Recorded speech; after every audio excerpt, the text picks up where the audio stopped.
నేను జగనన్న గారి కోసం చేయని త్యాగం లేదు. జగనన్న జైలుకు వెళ్తే 3200 కిలోమీటర్లు పాదయాత్ర చేసిన దాన్ని, నా ఇంటిని, నా బిడ్డల్ని, నా కుటుంబాన్ని పక్కన పెట్టి పాదయాత్రలు చేశాం. దాదాపు 1 సంవత్సరం పాటు రోడ్ల మీదనే బతుకుతూ పాదయాత్ర చేశాను. కానీ ఏం చేసినా నా అన్న కోసం చేస్తున్నా, ఒక మంచి పని కోసం చేస్తున్నాను అన్న తృప్తి ఉంది.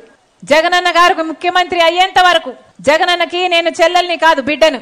జగనన్న ముఖ్యమంత్రి అయిన తర్వాత ముఖ్యమంత్రి జగన్మోహన్ రెడ్డి గారు ఎవరో నేను గుర్తుపట్టలేదు, నాకు పరిచయం లేదు. క్రమంగా ఆఖరికి సునీతమ్మ విషయంలో కూడా నాకు అన్యాయం జరిగేటట్టుంది, నాన్నకు న్యాయం జరిగేటట్టు లేదు అంటే ఒకటే ఆలోచించాను, కనీసం వాళ్లకు భరోసా కూడా కల్పించలేకపోతే ఇక మనం బంధువులు అయి ఉండి ఏం లాభం, రక్త సంబంధం ఉండి ఏం లాభం. అసలు వివేకానంద రెడ్డి గారు ఎవరు? రాజశేఖర రెడ్డి గారికి సొంత తమ్ముడు. రామునికి లక్ష్మణుడు ఎలాగో రాజశేఖర రెడ్డి గారికి వివేకానంద రెడ్డి గారు అలాగా. అలాంటి నాయకుడు ఈ రోజుల్లో భూతత్వం పెట్టుకుని వెతికి చూసినా కనిపించడు. అలాంటి వివేకానంద రెడ్డి గారిని హత్య చేశారు, చనిపోలేదు, చంపేశారు. గొడ్డలితో నరికి నరికి నరికి నరికి నరికి ఘోరంగా క్రూరంగా చంపేశారు. అంత ఘోరంగా చంపేసినా ఈ రోజు వరకు కూడా న్యాయం జరగలేదు. ఎందుకంటే స్వయాన ముఖ్యమంత్రి జగన్మోహన్ రెడ్డి గారు తన అధికారాన్ని అడ్డం వేసి మరి సిబిఐ ఏమో చంపించింది అవినాష్ రెడ్డి గారు అని చెప్తున్నా కూడా ఈ రోజు వరకు కాపాడుకుంటూ వచ్చాడు. ఇన్ని సాక్ష్యాలు, ఆధారాలు, వాంగ్మూలాలు ఇన్ని ఉండి కూడా ఈ రోజు వరకు కూడా అవినాష్ది ఒక్క ఎంట్రుక కూడా పీక్కోలేకపోయింది సిబిఐ. ఎందుకు?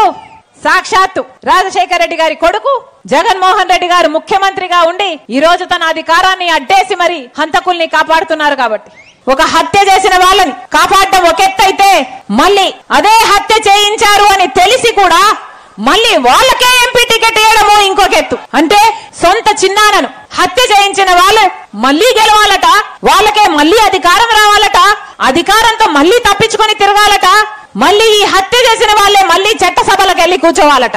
ఇది ఎక్కడి న్యాయం అని అడుగుతున్నాం. మళ్ళీ హత్య చేయించిన వాళ్ళకే మీరు టికెట్ ఇచ్చారు అంటే ఇది అహంకారం కాదా అని అడుగుతున్నాం. ఈ అన్యాయాన్ని తట్టుకోలేకే ఈ రోజు రాజశేఖర రెడ్డి బిడ్డ ఎంపీగా పోటీ చేస్తుంది. నేను చేస్తున్నది తప్ప? ఇది తప్ప?